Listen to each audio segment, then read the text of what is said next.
శిలువ శ్రమల ధ్యానాలు 37వ దినపు కూడికకు వచ్చిన మిమ్మల్ందరినీ యేసుక్రీస్తు నామములో శుభాభివందనాలు తెలియచేస్తున్నాను.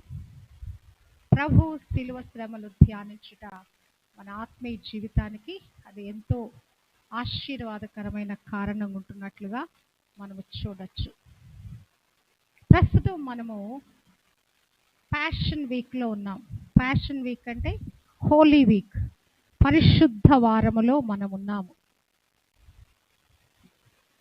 పరిశుద్ధ వారం అనేది మట్టల ఆదివారం మొదలుకొని పునరుద్ధానపు ఆదివారం వరకు 8 రోజులను పరిశుద్ధ వారము అంటారు. ఈ పరిశుద్ధ వారంలో జరిగిన సంఘటనలు ప్రభువు ఈ భూమి మీద జీవించిన ఆఖరి వారం అన్నమాట. అది మట్టల ఆదివారం మొదలుకొని శుక్రవారం సాయంకాలం ఆయన చనిపోయేంత వరకు కూడా ఇక భూమి మీద ఆయన 33.5 సంవత్సరాలు జీవించాడు. ఆ జీవించిన కాలంలోని ఆఖరి యొక్క 5 దినాలుగా మనం అనుకోవచ్చు. ఈ 5 దినాలు ఒక ప్రత్యేకతను సంతరించుకున్నాయి. అందుకే బైబిల్ పండితులు దీన్ని ప్యాషన్ వీక్గా, ఒక తీవ్రమైన భావావేశముతో ప్రభు జీవించిన దినాలుగా, లేకుంటే పరిశుద్ధ దినాలుగా వీటిని అభివర్ణించారు. ఆదివారపు దినమున, మట్టల ఆదివారపు దినమున ప్రభు యెరూషలేము జయ ప్రవేశము చేసినట్లుగా ఆయన గాడిద మీద ఊరేగించబడుతూ మరి జయము, మరి ప్రభు పేరట వచ్చుచున్న రాజు, ఇశ్రాయేలు రాజు స్తుతింపబడును గాక, హోసన్నా హోసన్నా అని కేకలు వేయబడుతూ ఆయన యెరూషలేములో జయ ప్రవేశం చేసినట్లుగా మనము ధ్యానించాము. సోమవారం దినమున ఆయన మరి ఆ యొక్క యెరూషలేము యొక్క దేవాలయాన్ని శుద్ధి చేస్తాడు. అక్కడ అన్నీ కూడా మరి వ్యాపారం జరుగుతూ ఉన్నది. మరి గొడ్లు అమ్మటం, అనేకమైన పశువులను అమ్మటం, ఆ యొక్క మందిరం అంతా అపవిత్ర చేయటం చూచి ప్రభువు కోపముతో వాటినన్నిటినీ పడద్రోసి వాళ్ళందరినీ వెళ్ళకొట్టి నా మందిరము సమస్త జనులకు ప్రార్థనా మందిరము అనబడినట్లుగా చెప్పినట్లుగా చూడగలము.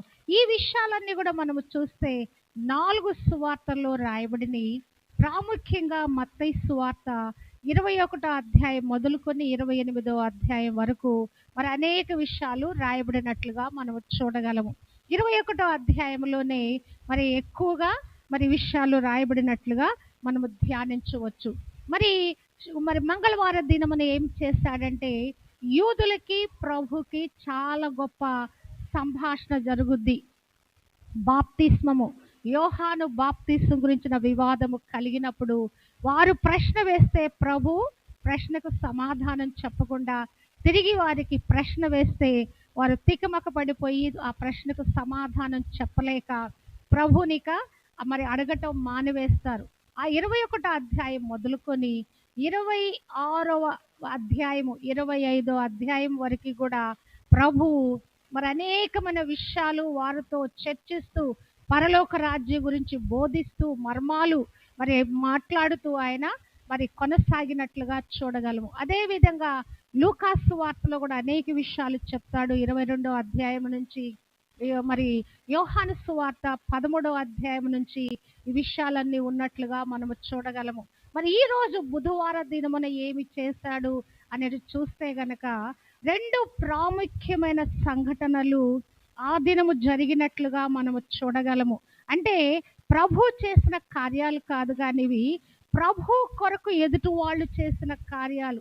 ఈ పవిత్రమైన బుధవారం నాడు 2 సంఘటనలు జరిగినాయి. ఒకటి, బేతనీయలో ఉన్న మరియా, లాజరు సహోదరి అయిన మరియా ప్రభుని అత్తరుతో అభిషేకిస్తుంది. రెండవదిగా ప్రభు యొక్క శిష్యులలో ఒక శిష్యుడైన యూదా ఇస్కరియోతు ప్రభుని మరి అప్పగించటానికి ఆ యొక్క యాజకుల యొద్దకు వెళ్ళి సమాలోచన చేస్తున్నట్లుగా మనము చూడగలము. అంటే 2 వైరుధ్యము కలిగిన, 2 వ్యతిరేకమైనటువంటి భావాలు, మనోభావాలు కలిగిన 2 వ్యక్తులను మనము చూడవచ్చు. అంటే ఈ లోకంలో మానవులు దేనికి ప్రాముఖ్యత ఇస్తారంటే, ఒకటి మరి డబ్బుకి ప్రాముఖ్యత ఇస్తారు. మానవులు జీవించాలంటే మరి జీవనానికి డబ్బు కావాలి. కానీ ఆ డబ్బుని మనం ఎలాగున సంపాదించాలి, ఎలాగున దాన్ని ఖర్చు పెట్టాలనేది చాలా మందికి తెలీదు. చాలా మంది ఏమనుకుంటారంటే మోసం చేసి డబ్బు సంపాదిస్తే మేము గొప్ప వాళ్ళం అయిపోతాం అనుకుంటారు. కానీ మోసం చేసిన సంపాదన వల్ల వారికి శిక్ష వస్తుందని వారికి తెలీదు. దాని యొక్క పరిణామాలు చాలా విపరీతంగా ఉంటున్న సంగతి చాలా మంది మర్చిపోయి డబ్బు యొక్క సంపాదనలో చేయకూడనటువంటి ఘోరమైన కార్యాలు చేస్తారు. కొద్దిమంది దేవుని యందల భక్తి కలిగిన వారు తమకున్న ధనము యావత్తు కూడా దేవుని కొరకు ఇచ్చివేస్తారు. మరి గలతీయులకు రాసిన పత్రిక 6వ అధ్యాయములో మోసపోకుడి, దేవుడు వెక్కిరింపబడు, మనుష్యుడు ఏమి విత్తునో దానిని కోయును అని అక్కడ వాక్యము రాసి ఉన్నట్లుగా చూడగలం. అంటే మానవుడు దేని నిమిత్తముగా ఈ లోకంలో ప్రయాసపడుతున్నాడు, పని చేస్తున్నాడు, మరి జీవిస్తున్నాడు, తన క్రియల యొక్క ప్రతిఫలాన్ని మానవుడు పొందుకుంటాడని మరి యొక్క వాక్యం ద్వారా మనము తెలుసుకోవచ్చు. ఇక్కడ ఇద్దరు వ్యక్తులు మనకు కనపడుతున్నారు. ఒక వ్యక్తి ఏమో తనకున్న ధనాన్ని క్రీస్తు ప్రభు కొరకు ఖర్చు పెడుతున్నట్లుగా, మరొక వ్యక్తి ఏమో క్రీస్తు ప్రభుతో జీవిస్తూనే ఆ ధన మోసములో పడి, ఆ ధనాపేక్షలో పడి మరి తన జీవితాన్ని మరి పాడు చేసుకున్నట్లుగా చూడగలము. మత్తయి సువార్త 6వ అధ్యాయము 24వ వచనములో ఏమి రాయబడిందంటే, మీరు దేవునికిని సిరికిని దాసులుగా ఉండలేరు. ఈ లోకంలో జీవించే మన జీవితంలో మనము డబ్బు అనుదిన జీవిత అవసరాలకు కావాలి, కానీ ఆ డబ్బునే కనుక మనము అధికంగా ప్రేమిస్తే ఇక దేవునిని మనము ప్రేమించలేము. దేవుడా ధనమా అనుకుంటే గనక ఈ పోటీ వచ్చినప్పుడు మానవుడు దేనికి ఒగ్గుతున్నాడు? దేవునికి యందు భయభక్తులు కలిగి జీవించటానికి ప్రాముఖ్యత ఇస్తున్నాడా, లేక డబ్బు సంపాదన కొరకే ఆ ధనాపేక్షలోనే మునిగిపోతాడా? దానిని బట్టి కలిగేటువంటి ఏ ప్రతిఫలం పొందుకుంటాడనే దాన్ని మనము ఈ దినం మనము ధ్యానిద్దాము.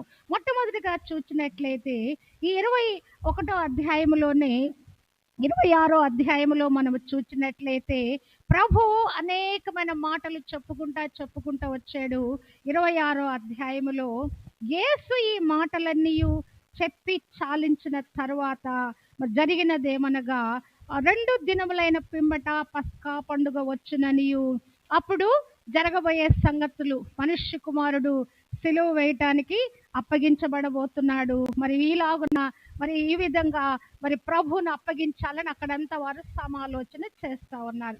ప్రభు అప్పుడు ఎక్కడ ఉన్నాడంటే బేతనీయులో కుష్ఠరోగి అయిన సీమోను ఇంట ఉన్నాడు. ఇది మత్తయి సువార్త 26లో రాయబడింది, మార్కు సువార్త 14లో రాయబడింది, యోహాను సువార్త 12లో కూడా ఇదే మాటలు. ఆయన బేతనీయులో ఉన్నాడని, సీమోను ఇంట ఉన్నాడని, సీమోను కుష్ఠరోగి ఉన్నాడని, అక్కడ ప్రభుతో పాటుగా లాజరు, మరి ప్రభు మృతి నుండి లేపిన లాజరు కూడా అక్కడ ఉన్నాడని, అక్కడ మార్త ఉపచారము చేస్తుందట. మరియ ఏం చేసిందంట? 12వ అధ్యాయము మరి యొక్క యోహాను సువార్తలో మనము చూస్తే గనక 3వ వచనములో, అప్పుడు మరియా మిక్కిలి విలువ గల అచ్చ జట మాంసి అత్తరు ఒక సేరున్నర ఎత్తు తీసుకొని యేసు పాదములకు పూసి తన తల వెంట్రుకలతో ఆయన పాదములు తుడిచెను. ఈ ఇల్లు ఆ అత్తరు వాసనతో నిండెను. ఇక్కడ ఆమె తల వెంట్రుకలతో అంటే పాదములకు పూసిందని, మరి తల వెంట్రుకలతో పాదములు తుడిచిందని ఇక్కడ రాయబడింది. కానీ చూసినట్లయితే ఇంకను ఈ యొక్క మత్తయి 26:6లో చూస్తే గనక ఆమె మిక్కిలి విలువ గల అత్తరు బుడ్డి తీసుకొని వచ్చి ఆయన భోజనమునకు కూర్చుండగా దానిని ఆయన తల మీద పోసెను. మార్కు 14:3లో కూడా ఒక స్త్రీ మిక్కిలి విలువ గల అచ్చ జటా మాంసి అత్తరు బుడ్డి తీసుకుని వచ్చి ఆ అత్తరు బుడ్డి పగులగొట్టి ఆ అత్తరు ఆయన తల మీద పోసెను. అంటే ముగ్గురు సువార్తికులు 3 విధాలుగా రాశారు, కానీ జరిగిన వాస్తవమైన సంఘటన ఏంటంటే ప్రభువు అభిషేకించబడ్డాడు. అత్తరు ఆయన మీద పోయబడుట ద్వారా ఎంత ఖరీదైన అత్తరు అంటే గనక అక్కడ రాయబడిన మాట 156 కావచ్చట. అంటే ఆ దినాలలో మరి రోజుకి ఒక దేనారము చొప్పున, ఒక దేనారము ఇక్కడ 300 దేనారాలకు సంబంధించిన ఆ యొక్క అత్తరట. అంటే ఆ దినాలలో కూలి ఒక దేనారం ఉండేదంట. ఆమె తన యొక్క సంవత్సరపు జీతం యొక్క దాచుకున్న డబ్బుని ఆమె ప్రభు కొరకు ఖర్చు పెడతా ఉన్నది. శ్రేష్టమైన ఇక్కడ ఏమని మిక్కిలి విలువ గల అచ్చ జటామాంసి అత్తరు.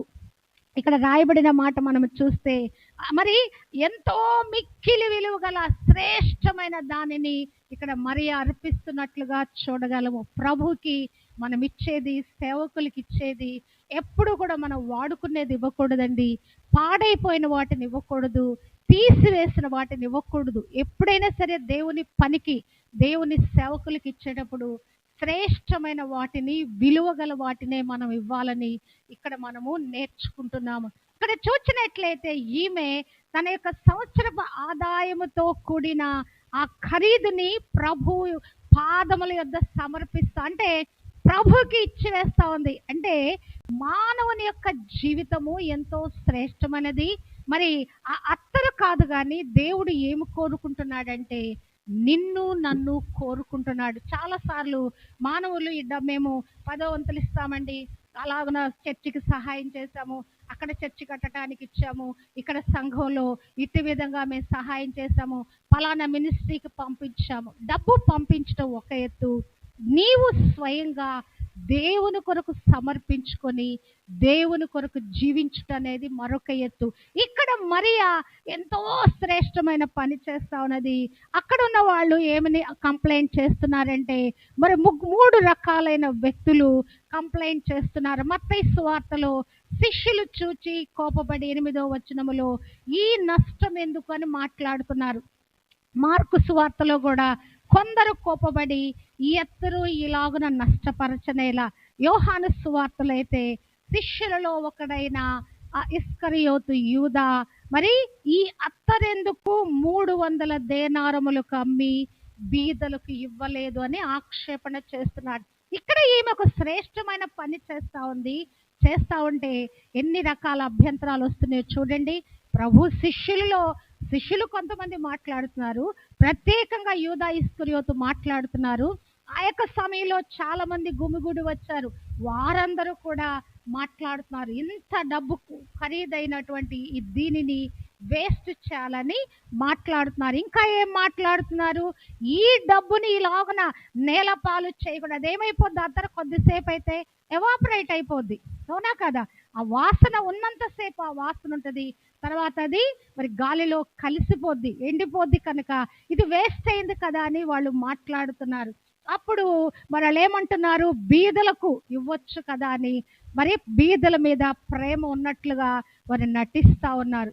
మరి ఎందుకు అన్నారట, వారు బీదల మీద శ్రద్ధ కలిగి కాదు గాని, ఈ యొక్క ఇస్కరియోతు చెప్పిన మాట బీదల మీద శ్రద్ధ కలిగి కాదు గాని వాడు దొంగ అయ్యుండి తన దగ్గర డబ్బు సంచి ఉండినందున అందులో వేయబడినది దొంగిలించుచు వచ్చెను గనక వాడు అలాగున చెప్పెను. హల్లెలూయా. ఇది బీదల మీద ప్రేమ కాదు, వ్యక్తిగతమైనటువంటి ఆ యొక్క గెయిన్ కొరకు, వ్యక్తిగతమైన బెనిఫిట్ కొరకు వాళ్ళు అక్కడ మాట్లాడుతున్నట్లుగా చూడగలం. ప్రభు దానికి ఏమి సమాధానం చెప్తున్నాడంటే గనక మరి మత్తయి సువార్త 26:11లో బీదలు ఎల్లప్పుడూ మీతో కూడా ఉంటారు, కానీ నేను ఎల్లప్పుడూ మీతో కూడా ఉండను. మీకిష్టమైనప్పుడెల్లా వారికి మేలు చేయవచ్చును, నేను ఎల్లప్పుడూ మీతో ఉండను. మార్కు 14లో రాయబడిన మాట. అంటే లోకంలో బీదలు అనేవారు తప్పనిసరిగా ఉన్నారు, ధనవంతులు ఉన్నారు, బీదలు ఉన్నారు, తప్పనిసరిగా ఉంటారు. వారికి మేలు చేయాల్సిందే, ఉపకారం చేయాల్సిందే, వారికి దాన ధర్మాలు చేయవలసిందే. కానీ ఈ కార్యము చేయటానికి ఆమె పూనుకుందంటే అందులో ఒక ప్రత్యేకత ఉంది, అందులో ఒక ప్రత్యేక కారణము ఇమిడి ఉన్నది అని చెప్పి అక్కడ ప్రభు వారితో మాట్లాడుతున్నాడు. బీదలు ఎప్పుడు ఉంటారు, కానీ నేను ఎల్లప్పుడూ మీతో ఉండను, నేను వెళ్ళిపోయే సమయం అయిపోయిందని ప్రభు అంటున్నాడు 10వ వచనములో, యేసు ఆ సంగతి తెలుసుకొని, ఈ స్త్రీ నా విషయమై ఒక మంచి కార్యము చేసెను, మీరెందుకు ఈమెను తొందర పెట్టుచున్నారు? వారందరితో మాట్లాడుతున్నాడు ప్రభు. ఈమె ఒక మంచి కార్యము చేసింది, ఈమె జోలికి పోవద్దు, ఈమెను ఎందుకు మీరు తొందర పెడుతున్నారు? ఆమె ఈ అత్తరు నా శరీరం మీద పోసి నా భూస్థాపన నిమిత్తము దీనిని చేసెను. నా శరీరమును ముందుగా ఈ భూస్థాపన నిమిత్తము కొరకు ఆమె ముందుగానే అభిషేకించెను. హల్లెలూయా. మరియమ్మ చేసిన కార్యము, కొన్నిసార్లు మనము తెలిసి తెలియకుండానే దేవుని కొరకైన పనులు అనేక మనం చేస్తామండి. దేవుడు మనకి ప్రేరేపణ ఇచ్చినప్పుడు, ఆ ప్రేరేపణకు మనం లొంగినప్పుడు, ఆ కార్యం మనం చేసినప్పుడు నిజంగా అది దేవునికి ఎంత మహిమాన్వితమైన కార్యంగా మారిపోద్దో, మన జీవితానికి ఎంత ఆశీర్వాదకరమైన కార్యంగా మారిపోద్దో.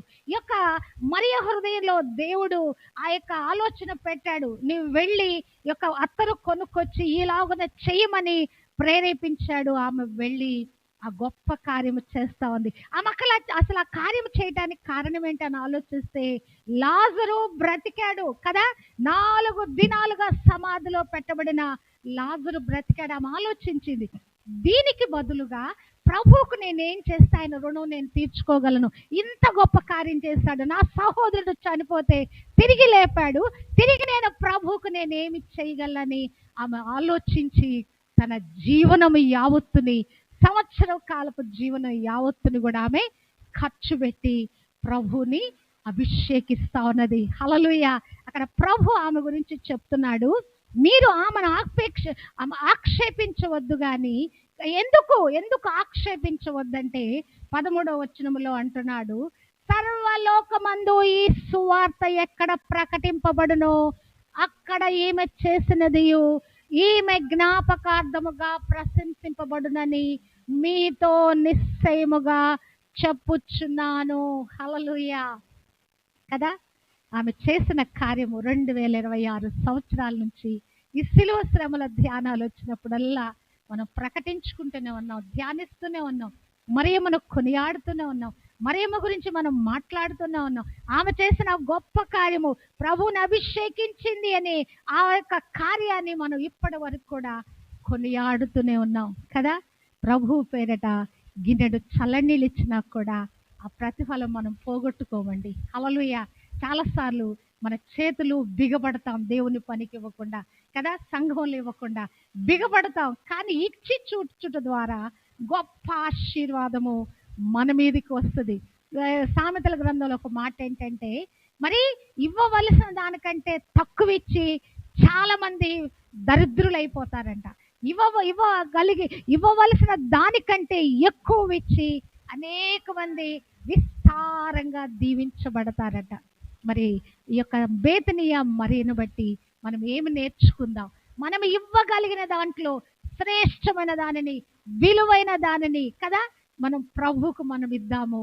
ఇట్టి విధంగా మరియవలే మనం ఆశీర్వదించబడదాము. హల్లెలూయా కదా. ఈ యొక్క భూమి మీద ఈ సువార్త ఎంత కాలము ప్రకటించబడుద్దో, ప్రభు మరణించాడు, ప్రభు తిరిగి లేచాడు, ప్రభు పునరుద్ధానుడయ్యాడు, మరణానికి వెళ్ళక ముందు ఇలాగున లాజరును బ్రతికించాడు, లాజరు సహోదరి ఇట్టి విధంగా ప్రభుని అభిషేకించింది ఇంత గొప్ప విలువ గల అత్తరుతోటి, అచ్చ జటామాంసి అత్తరుతోనని ఆ మాట ఈ భూమి మీద సువార్త ప్రకటించబడుతున్నంత వరకు కూడా మరి కొనియాడబడుతుంది ఆవిడ. నీవు నేను చేసే కార్యాలు, మనం చనిపోవచ్చు కానీ మనం చనిపోయినా కూడా మనము చేసిన మంచి కార్యాల ద్వారా మనుషులు మనలను కొనియాడతారు. కనుక జీవించి ఉన్న కాలములో దేవుని కొరకు కొన్ని కార్యాలైన మనకి ఇవ్వబడిన తలాంతులు, ధనము, బలములో నుంచి దేవుని కొరకు ఏదన్నా చేయటానికి మనము ప్రయాసపడదుము గాక. ఇప్పుడు మనము చూసినట్లయితే ఇస్కరియోతు యూదా గురించి చూద్దాం. 14వ వచనంలో మనము చూస్తే గనక, అప్పుడు 12 మందిలో ఒకడు ఇస్కరియోతు యూదా ప్రధాన యాజకుల యొద్దకు వెళ్ళి, నేను ఆయనను మీకు అప్పగించిన ఎడల నాకేమి ఇత్తురని వారిని అడిగెను. అందుకు వారు 30 వెండి నాణములు తూచి వానికి ఇచ్చిరి. ఆడప్పటి నుండి ఆయనను అప్పగించుటకు తగిన సమయము కనిపెట్టుచుండెను. ఇక్కడ చూచినట్లయితే ఈ యొక్క వీడి హృదయంలో, ఇతని హృదయంలో ఎప్పటి నుంచి ఈ భావం కలిగిందంటే, ఎప్పుడైతే ఈమె ఈ అత్తరు పోసి ఎప్పుడైతే చేసిందో అప్పుడు అతని హృదయంలోనట ఆ యొక్క దీని గురించిన, ఈ డబ్బు గురించినటువంటి ఈ యొక్క మరి ఆలోచన కలిగిందంట. ఎలాగున డబ్బు సంపాదించాలి, ఎలాగున ఈ డబ్బుని మరి నేను పొందుకోవాలని అతని తపన కలిగిందంట. అతనేమో మరి ఆ యొక్క ప్రభువుని అప్పగించటానికి బయలుదేరి వెళ్ళాడు. ఎంత కమ్మేశాడండి? 30 వెండి నాణములు కదా. ప్రభు గురించిన నెరవేర్చబడిన ప్రతి ఒక్క వచనము కూడా, ప్రతి ఒక్క కార్యము కూడా బైబిల్ గ్రంథంలో ముందుగానే మరి రాయించబడినట్లుగా, ప్రవచన రూపంగా రాయించబడినట్లుగా మనము చూడగలము. అప్పటి నుండి అప్పగించుటకు తగినటువంటి సమయం కొరకు ఎదురు చూస్తున్నాడంట.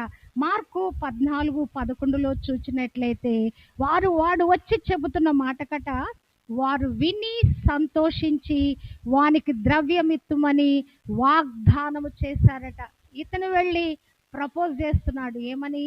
ప్రభువుని నేను అప్పగిస్తాను, ప్రభువుని నేను మీకు అప్పచెప్తాను, నాకేంటి. చాలాసార్లు మనుషులు నేను నీకు హెల్ప్ చేస్తే నాకేంటి అంటారు, అవునా కదా? లోకంలో ఈ విధమైన మాటలు మనం వింటాం. ఇతను కూడా మరి ఒక బెనిఫిట్ కొరకు మరి ప్రభువుని ఇక్కడ 30 వెండి నాణాలకు అమ్మి వేస్తున్నట్లుగా మనము చూడగలము. అంటే ప్రభువుని నమ్ముకున్న మనము ఏ రీతుల్లో ఆయనను అమ్మి వేస్తున్నాము, ప్రభువుని మన స్వార్థం కొరకు, మన యొక్క బెనిఫిట్స్ కొరకు ప్రభుని అమ్మివేస్తున్నామా? అమ్మివేసే దానిలో కృపావరాలను అమ్ముకోవటం కూడా అనుకోవచ్చండి. చాలా మందికి దేవుడు కృపావరాలు ఇచ్చాడు. కృపావరము అది ఉచితంగా ఇవ్వబడినటువంటి వరము, కృపతో అనుగ్రహించబడిన వరము. ఆ గిఫ్ట్స్ని చాలా మంది వ్యాపారంగా పెట్టుబడి పెట్టేసి అమ్మివేస్తా ఉన్నారు కదా. మరి వారి గురించి దేవుడు రేపు లెక్క అడగడా? ఇతను ఒక ధనాపేక్ష కలిగిన వాడని ఇతను గురించి బాహాటంగా చెప్పుకుంటారు. ఆ సేవకులు కూడా ఇతని గురించి బోధించవచ్చు. ధనాపేక్ష సమస్తమైన కీడులకు మూలమని వాక్యం సెలవిస్తా ఉన్నది. ధనాపేక్షతో మొదటి తిమోతి 6:10 కొద్దిమంది ధనాపేక్షతో తామే చంపుకున్నారు అని చెప్పి రాయబడి ఉన్నది. ఈ ధనాపేక్షను బట్టి మరి యొక్క యూదా పాడైపోయాడని కూడా మరి వాక్యము సెలవిస్తా ఉన్నది. మరి లోకంలో ఎంతమంది మనము ఈ ధనాన్ని సంపాదించే దానిలో న్యాయమైన సంపాదన ఎంతమంది కలిగి ఉన్నాము? అన్యాయముగా వచ్చుబడి కంటే నీతితో కూడిన కొంచెమే మేలు. చాలా మంది దొంగతనానికి చాలా ప్రోత్సహించబడతారండి. కుటుంబాలలో మరి చాలా మంది దొంగతనాలు, ఒకటి జేబులోంచి ఒకళ్ళు దొంగిలించేయటం, లేకుండా వాళ్ళకున్న బట్టలు దొంగిలించేయటం, వాళ్ళ పర్సుల్లో చేతులు పెట్టి డబ్బులు తీసేసుకోవటం నిజంగా ఎంత ఘోరమో. దొంగతనం అనేది శాపగ్రస్తమైనది. ఎవడెవడు దొంగతనం చేశాడో వాళ్ళందరూ కూడా శాపగ్రస్తులే. వారు ఎన్నటికీ అభివృద్ధి చెందరు, ఎన్నటన్నిటికీ కూడా దీవెన పొందరు. అది దేవుని వాక్యము. దొంగిలకూడదు అనేది దేవుని యొక్క 10 ఆజ్ఞలలో ఒక ఆజ్ఞ కనుక మనం ఎన్నడూ కూడా ఎదుటి వారిది దొంగిలించే పని చేయకూడదు. వీడు ఆల్రెడీ డబ్బు సంచిలో దొంగిలిస్తున్నాడు, అది సరిపోలేదు, ప్రభునే అమ్మివేస్తా ఉన్నాడు. హల్లెలూయా. అతనికి కలిగిన గతి చూస్తే 27వ అధ్యాయము 7వ వచనములో చూస్తే గనక ఈ మత్తయి సువార్తలోనే ఏం చేస్తున్నాడు? ఆ వెండి నాణాలు తీసుకొని వెళ్ళి పడవేసి అతను ఉరి పెట్టుకొని చనిపోయాడట.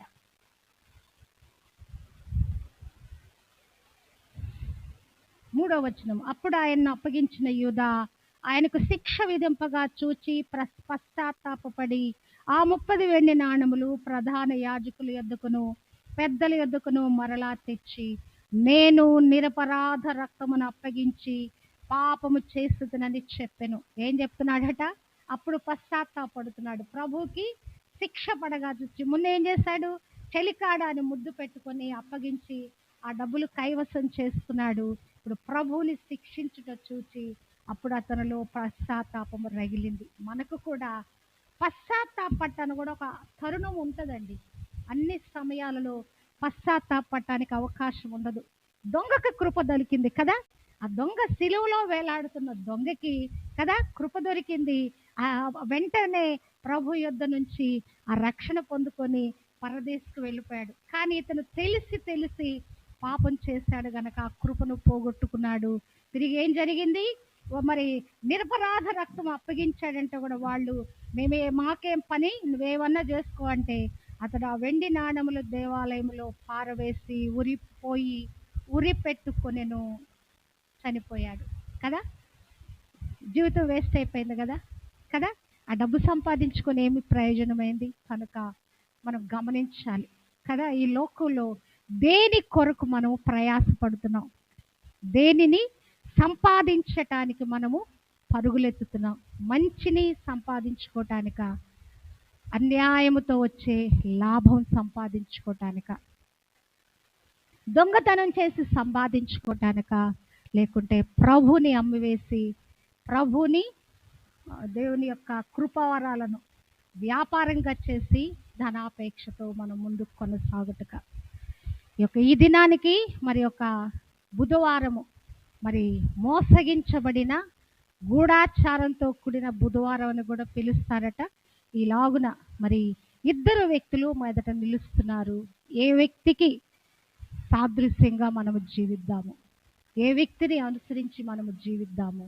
మన జీవితాలలో మనమే ఆ నిర్ణయం తీసుకొని దేవునికి ఇష్టమైన పాత్రలుగా మన జీవితాన్ని మలుచుకోవటానికి దేవుడు తన కృప మనకు అనుగ్రహింపచేయునుగాక. ఆమేన్.